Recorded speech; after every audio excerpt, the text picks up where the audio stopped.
The gates of Ravensgate Penitentiary did not swing open with a dramatic, metallic groan. Instead, a small, human-sized door, inset within the colossal, rust-streaked steel slabs, buzzed once, clicked, and swung inward just enough for a man to pass through. Elijah Jones stepped through that opening, and the door shut behind him with a final, hydraulic sigh that sounded like the ceiling of a tomb, his tomb for 12 years. The world outside was not what he remembered. It was too loud, too bright, too fast. The air didn't smell of bleach, sweat, and despair.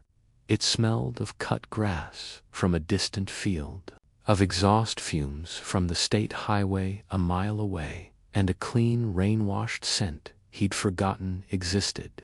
He stood there, a tall, broad-shouldered man in ill-fitting, donated jeans and a stiff canvas jacket, holding a transparent bag containing his few personal effects: a Bible, the letters, and the discharge papers that felt less like freedom and more like a pardon for a crime he never committed. 12 years, 4,380 days. He'd counted every one. He was 24 when he entered, a young man with a wife, a baby daughter, and a future he was building with his own hands. Now he was 36. The hands that had once lovingly cradled his newborn or skillfully laid bricks now hung at his sides, curled into loose fists, accustomed to being ready, always ready for a threat. He had been Elijah, son of Robert, husband of Korah, father of Maya. Inside, he was inmate number 78,114. Now he was nothing, a ghost returning to a world that had moved on without him. The conviction was for armed robbery and aggravated assault, a convenience store holdup. The evidence, a grainy, black-and-white security camera footage of a figure, similar in height and build, wearing a hoodie. The clincher, a single, shaky, and ultimately mistaken eyewitness identification. His court-appointed lawyer, overworked and disinterested, advised him to take a plea deal, 10 years. Elijah, sure of his innocence, sure the system would see it, refused. The system, in the form of Judge Harold Whitmore, a man with a reputation for being tough on crime, especially black crime, in his courtroom, gave him 18, 12 with good behavior. Good behavior meant keeping your head down, swallowing your rage, and surviving. He started walking towards the highway, the gravel of the shoulder crunching under his new, cheap sneakers. Each step was a tiny earthquake in his soul. The sheer space was overwhelming. No walls, no bars, no constant shouted commands, just the vast, open sky, a profound and shocking blue after years of viewing the world through reinforced wire mesh glass. His mind drifted back to the letters. Korah's letters were his lifeline for the first 2 years.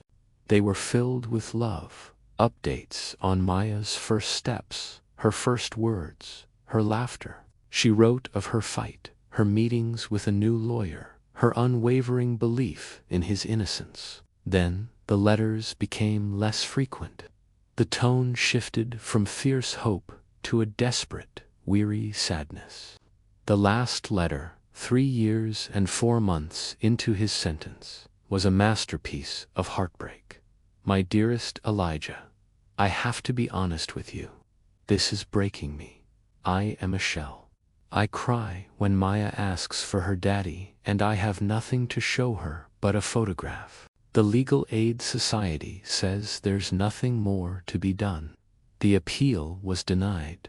The witness won't recant. We are drowning in debt from the first lawyer. I've had to move in with my sister. I'm so tired, Elijah, so very tired. I love you. I will always love you. But I can't do this anymore. I'm so sorry. It wasn't signed your wife, Korah, but just Korah. He had read it 1,000 times. the paper soft and frayed at the creases from his touch. The pain of it was a physical thing, a cold stone lodged in his chest that never warmed. After that, silence. He wrote to her sister's address, but the letters were returned. Stamped "Returned to sender." He was adrift, cut off from his only anchor. His survival instinct, a feral, sharp-toothed thing, took over. He retreated inward. He read every book in the prison library, twice. He learned carpentry in the workshop, his big hands finding a strange peace in shaping wood, creating something instead of just destroying time. He avoided gangs, avoided conflicts, but earned a quiet respect because the sadness in his eyes was so deep it looked like a warning. He became a ghost in the machine, waiting for the day the machine would spit him out. A trucker with kind eyes and a gut that strained his plaid shirt picked him up. "Where to, son?" he asked, not out of pity, but with the straightforwardness of a man used to sharing his space for a few hours. "Crestwood," Elijah said, his voice rough from disuse. "Just outside the city, heading home." Elijah looked out the window at the blur of pine trees. Something like that. The ride was mostly silent, filled with the twang of classic country radio. The trucker offered him a coffee from a thermos, which Elijah accepted, the warmth of the cup a novel sensation in his hand. Crestwood had changed. The old movie theater was a gym. The diner where he'd proposed to Cora was a pharmacy. The small, well-kept house he'd rented was still there, but the porch swing was gone, and a tricycle lay on its side in the front yard. A woman he didn't recognize came out, wiping her hands on a towel, and looked at him with suspicion. He turned and walked away, his heart hammering against his ribs. Next was her sister's place, a duplex on the poorer side of town. His knock was answered by a young man with tattoos snaking up his arms. "Nah, man," he said, chewing gum loudly. "Ain't no Cora here. We've been here 5 years. Old tenant, no idea." The public library was his next stop. The librarian, a young woman with bright purple glasses, helped him navigate the public records computer. With trembling fingers, he typed in Cora's name. He found a change of address form from 7 years prior. She had moved to the city. He searched for a phone number, but it was unlisted. He then did the thing he'd been dreading. He searched for his daughter, Maya Jones. There were a few, but none the right age. His breath caught in his throat. Then, on a whim, he searched for Cora's maiden name, Cora Davis, and he found her. Or, he found a Cora Davis living in an apartment building in the North End. It was a place they'd talked about moving to, back when dreams were still real. The bus ride into the city felt longer than the 12 years he'd just endured. Every stop, every jolt, was an agony of anticipation. What would he say? How could he possibly explain the canyon of years between them? Would Maya even know him? Would she look at him with the same suspicion as the woman in his old house? The North End building was a bland, brown brick structure. He stood across the street for a long time, gathering his courage. He was a man who had faced down shivs and racial epithets, but the thought of seeing his wife's face paralyzed him with a fear purer than any he'd known inside.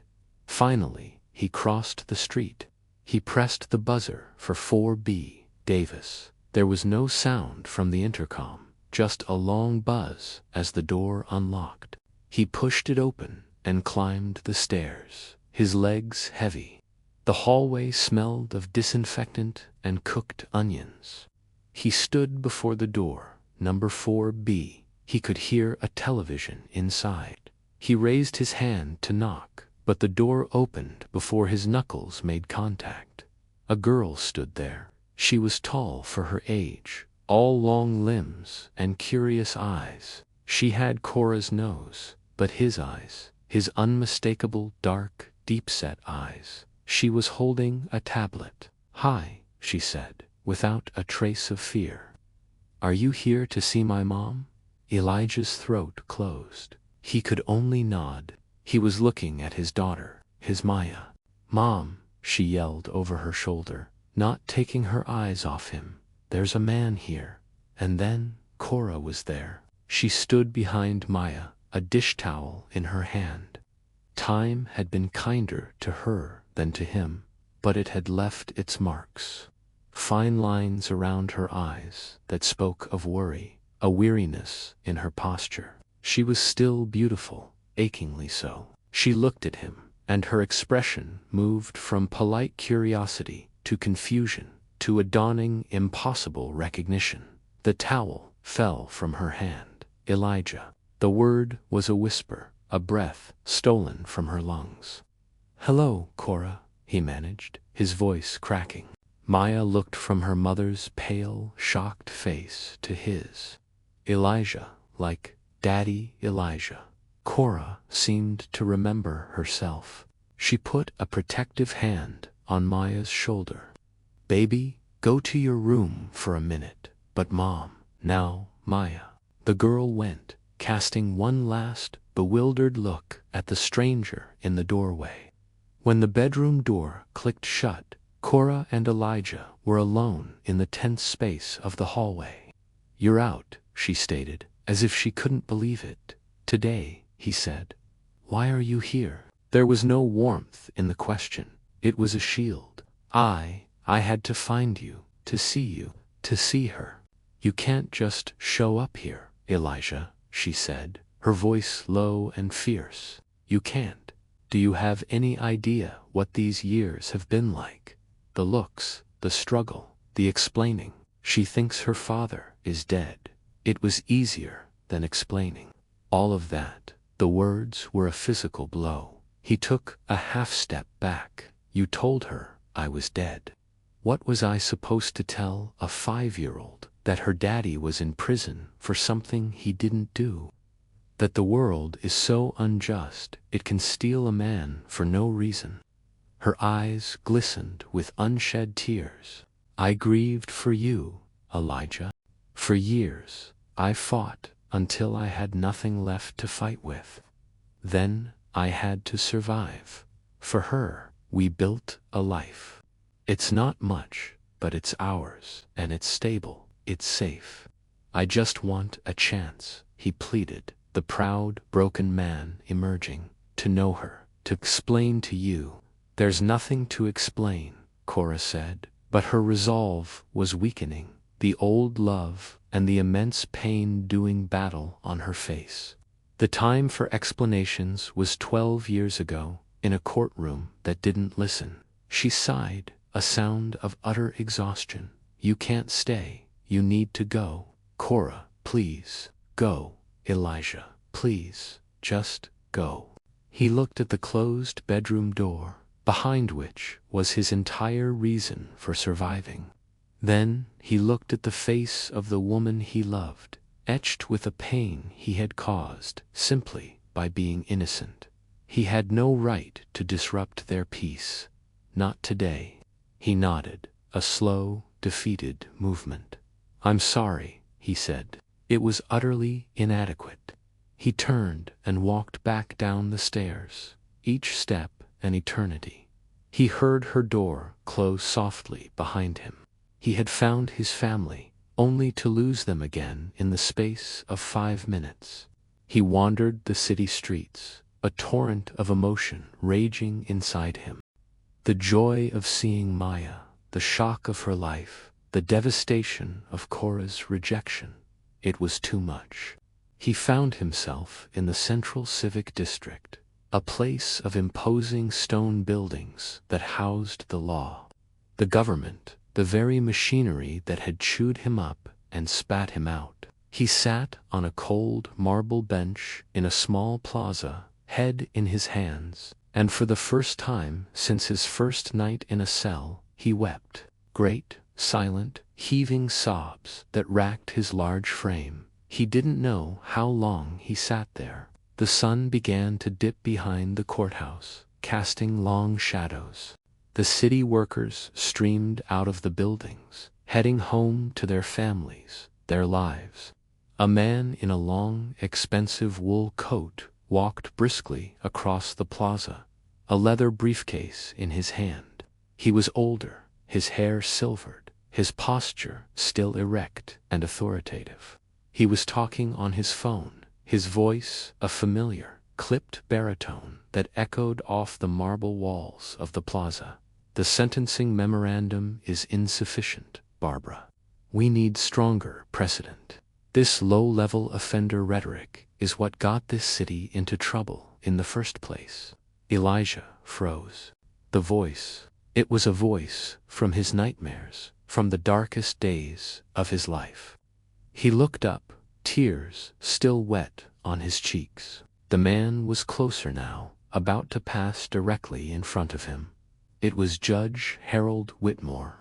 The judge finished his call, slipping the phone into his pocket. He adjusted his scarf against the evening chill and glanced at the disheveled man on the bench. His gaze was momentary, dismissive, the look a man of his stature gives to the urban scenery of sadness.